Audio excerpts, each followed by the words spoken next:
Hello and thank you for tuning in. My name is Magnus von Wangenheim, and in this video I would like to show you what the disclosures of WikiLeaks reveal about the lead up to the Ukraine war. Thanks to WikiLeaks, we have access to tens of thousands of diplomatic cables written by American ambassadors from around the world between 1966 and February 2010. These classified documents contain conversations with political decision-makers, as well as analysis and assessments of the situation in the respective countries. They were leaked to WikiLeaks by a whistleblower and published by WikiLeaks in cooperation with major newspapers, starting in 2010. So let's use this unique opportunity to see how diplomats and politicians from Russia, the United States, Germany and other countries have assessed the situation in Ukraine. These diplomatic cables give us unique insights into the analysis and intentions of politicians and provide answers to the questions of whether Russian, American and German politicians foresaw the conflict in Ukraine and whether Ukraine's accession to NATO was really being pursued by the West. Furthermore, they show us the view of Russian politicians as well as the position of the German government under Merkel regarding Ukraine. The analysis of these diplomatic cables does not, of course, provide us with an all-encompassing view of all the factors that contributed to the war in Ukraine, since we only have the cables written up to the beginning of 2010. However, they do show us the factors that led to tensions at the time between the United States and Ukraine on the one hand, and Russia on the other. A discussion of the extent to which these factors and points of contention that led to tensions back then are partly responsible for today's tensions could be very revealing. I want to point out that under each diplomatic cable presented in this video, you will find the title of the original document. If you would like to read through the original document yourself, simply enter that title into an internet search engine, which should bring up the corresponding WikiLeaks page. Alternatively, there is a PDF document linked below this video where you can find the links to all the documents mentioned here. Let's start with the question to what extent politicians were aware of the potential for conflict in Ukraine. For this, let's take a look at the notes of the US ambassador in Moscow in February 2008. His notes are titled, quote, "Niet means niet, Russia's red lines on NATO expansion," end quote. The US ambassador writes, quote, "Ukraine and Georgia's NATO aspirations not only touch a raw nerve in Russia, they engender serious concerns about the consequences for stability in the region. Not only does Russia perceive encirclement and efforts to undermine Russia's influence in the region, but it also fears unpredictable and uncontrolled consequences which would seriously affect Russian security interests. Experts tell us that Russia is particularly worried about the strong divisions in Ukraine over NATO membership, with much of the ethnic Russian community against membership, could lead to a major split involving violence or at worst civil war. In that eventuality, Russia would have to decide whether to intervene, a decision Russia does not want to have to face." So much for the assessment of the American ambassador in Moscow. In the same cable, the view of Dmitry Trenin, deputy director of the Moscow Carnegie Center, is also reflected. Quote, "Trenin expressed concern that Ukraine was, in the long term, the most potentially destabilizing factor in US-Russian relations, given the level of emotion and neuralgia triggered by its quest for NATO membership. Trenin expressed concern that elements within the Russian establishment would be encouraged to meddle, stimulating US overt encouragement of opposing political forces and leaving the US and Russia in a classic confrontational posture." End quote. In a June 2008 cable, the aforementioned Mr. Trenin of the Moscow Carnegie Center also expressed, quote, "Considerable concern over the lack of consensus on the issue of NATO membership in Ukraine, where Western Ukrainians saw Russia as a historic aggressor, while a large number of Ukrainians saw Russia more benignly. Quote, a separate country, but not a foreign country," end quote, in Trenin's words. Should Ukraine pursue NATO membership, Trenin feared that this divide would widen and lead to violence." End quote. Interestingly, the records of the American ambassadors contain similar warnings from Germany and France. I will show you the concerns of German politicians in detail in a moment. First, here is a statement from the French president's foreign policy advisor, who warned in September 2005 that, quote, "the question of Ukrainian accession to NATO remained extremely sensitive for Moscow," and concluded that if there remained one potential cause for war in Europe, it was Ukraine. He added that some in the Russian administration felt we were doing too much in their core zone of interest. End quote. So one thing is very clear from the diplomatic cables. The United States, other NATO countries, and Russia were aware of the great potential for conflict that NATO's expansion into Ukraine holds. But was Ukraine's accession to NATO really being pursued by the West? For this, we again take a look at the records of the US ambassadors.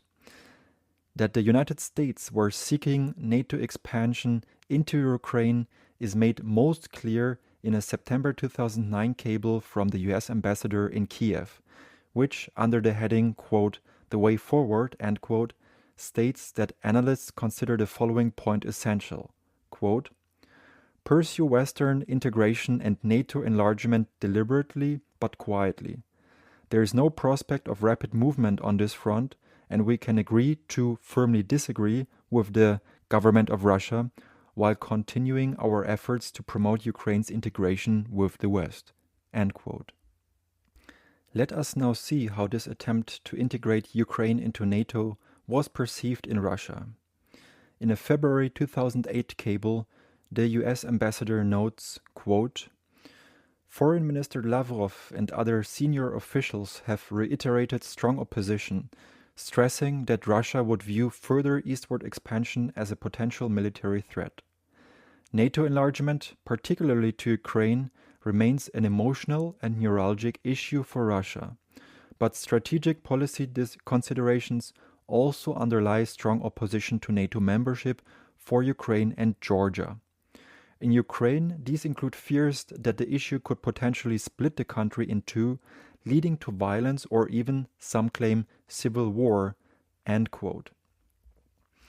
Lavrov stressed that, quote, "While Russia might believe statements from the West that NATO was not directed against Russia, when one looked at recent military activities in NATO countries, they had to be evaluated not by stated intentions, but by potential." End quote.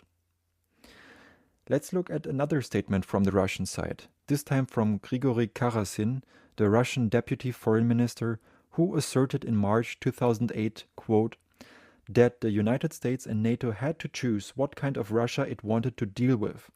A Russia that is stable and ready to calmly discuss issues with the United States, Europe, and China, or one that is deeply concerned and filled with nervousness." He then framed the issue another way by asking whether the goal of the United States and NATO was to push all the former Soviet countries, including Belarus, into NATO in an effort to isolate Russia, or to make the rational and realistic choice of allowing these countries to remain free and engage both with the West and Russia. Karasin argued that the international community had reached a crossroad, and the future in many ways depends on the strategic choice that the United States make. End quote. In March 2008, the US ambassador to Moscow noted, quote, "Defense and security experts note that NATO enlargement is one of the few security areas where there is almost complete consensus among Russian policymakers, experts, and the informed population. They are strongly against NATO's enlargement eastward, particularly to Ukraine and Georgia." Alexander Belkin, Deputy Executive Director of the Council on Foreign and Defense Policy, said Ukraine was the line of last resort. If Ukraine becomes a member of NATO, Russia's encirclement will be complete. He said there was almost universal agreement among Russia's political elite that NATO's attempt to bring in Ukraine was an unfriendly act. End quote. There are many more records of how NATO's expansion into Ukraine was perceived as a threat by policymakers in Russia. I would like to show you one more of them. The US ambassador in Moscow wrote in January 2009, quote, "A panel of senior Russian security analysts told representatives that many Russians lacked trust in the United States, which was perceived to be indifferent or even hostile to Russian interests." The analysts painted a gloomy picture of the bilateral relations that they blamed largely upon the US's failure to treat Russia as a partner. End quote. One of the Russian security experts raised the objection that, quote, "The US is pushing NATO enlargement without taking Russian security concerns into account," and complained that nothing substantial was done in the way of NATO-Russia cooperation. He advised that in a partnership, one partner should think about how the other perceived things. End quote. Another Russian security expert commented, quote, "The crux of Russia's poor opinion of the United States was Washington's penchant to lecture Moscow on governance. We are building a democracy in our way and don't want foreign interference," he complained. The fact that the United States failed to live up to its own supposed high standards on human rights in Iraq, Afghanistan, and Guantanamo made this especially galling for Russians. He maintained that the war in Iraq played a large part in souring Putin on wanting to be a member of the club of forward-leaning countries by demonstrating that if a country had enough power, it could do what it wanted and ignore international opinion. End quote. The analysts agreed that it appeared Ukraine and Georgia were being pushed by the United States toward NATO membership. They offered as evidence the US plan to get Ukraine and Georgia into the alliance without MAP after NATO members rejected extending it at the Bucharest summit. End quote. MAP stands for Membership Action Plan and is the precursor to full NATO membership. Another security expert said, quote, "The United States pushing policies such as NATO membership for Ukraine only helped the America haters come to power in Russia." End quote. The position of Russian decision makers and security experts is clear. They see the attempt to integrate Ukraine into the West and NATO as a provocation against Russia and as destabilizing for Ukraine. Let us now see what position the German government under Angela Merkel has taken regarding Ukraine. For this purpose, let us first look at the recording of the American ambassador in Berlin written in June 2008, in which the American diplomat David Merkel speaks with the German diplomats Rolf Nickel and Norman Walter about a NATO membership of Ukraine or its preliminary stage, a membership action plan, in short MAP. Quote, "Both Nickel and Walter raised concerns that if MAP were pushed forward too quickly in Ukraine, where public opinion is bitterly divided on the issue of NATO membership, it could prove destabilizing and split the country." End quote. The German diplomat Rolf Nickel emphasized that, quote, "The geostrategic context of a Georgian accession to NATO was quite different from that of Ukraine. While Georgia was just a bug on the skin of the bear, Ukraine was inseparably identified with Russia, going back to Vladimir of Kiev in 988." End quote. Further, he said, quote, "that Germany thought it was wrong to see MAP as a tool to facilitate democratic and military reforms in countries like Ukraine and Georgia, when it was really the last step to NATO membership." End quote. The German diplomat Rolf Nickel then gives 3 reasons why Ukraine's NATO membership is too risky. Quote, "First, overall low public support for NATO membership. Second, a deep divide between the eastern and western parts of the country on this question. And third, a weak government with a small majority in the Rada, the Ukrainian parliament." Walter agreed and thought that MAP and the issue of NATO membership could break up the country if pushed forward too quickly. End quote. In the concluding commentary, the US ambassador writes, quote, "We have our work cut out for us in convincing them to agree to MAP." End quote. In its persuasion efforts, the United States received support from other NATO members.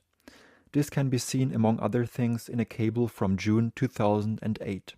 Quote, "On his subsequent trip to Europe, Harper, the Canadian Prime Minister at that time, pressed his Italian, German, French and British counterparts for the quick extension of MAP to Ukraine and Georgia. Sinclair, a Canadian senior official, said, 'Canada's bottom line is that MAP is imperative for Ukraine, but Georgia too.' End quote. That at the time the German Chancellor and Foreign Office defended their position on NATO expansion into Ukraine, even in the face of strong pressure from abroad, is evident from a June 2008 cable written by the US ambassador in Berlin. Quote, "We will have to engage regularly with the German government at very senior levels over the next several months to have any hope of getting the Germans on board with extending MAP to Georgia and Ukraine at the NATO foreign ministers meeting in December. The German Nein at Bucharest came from the Chancellor herself, and she has shown little indication of flexibility on this point since then. While it is tempting to attribute Germany's position on MAP to a feckless concern for Russian sensitivities, Merkel and her senior advisors seem to have some genuine reservations about the Georgian and Ukrainian candidacies, which we should take seriously and attempt to address." End quote. Further it says, quote, "Merkel has demonstrated that she is ready to withstand considerable pressure. Since the summit, she has shown little indication of backing down from her view that Georgia, because of a democratic deficit and separatist conflicts, and Ukraine, because of the uncertain public support for NATO membership, are simply not ready to join MAP and may not be for some time to come. It is also important to note that the Chancellor enjoys almost unanimous political support within Germany for this approach. The Chancellery and Foreign Office are concerned that granting MAP too soon, before there is a consensus in favor, could prove destabilizing and split the country between the pro-Russian East and the relatively more pro-NATO West." End quote. The diplomatic cables reveal how the issue of Ukraine's alignment already led to tensions between the United States and Russia years ago. Despite numerous warnings and fears that the continuation of the policy at that time could lead to instability and civil war in Ukraine and to a confrontation between the United States and Russia, there is unfortunately no evidence in any of the cables that efforts were made to abandon this confrontational course.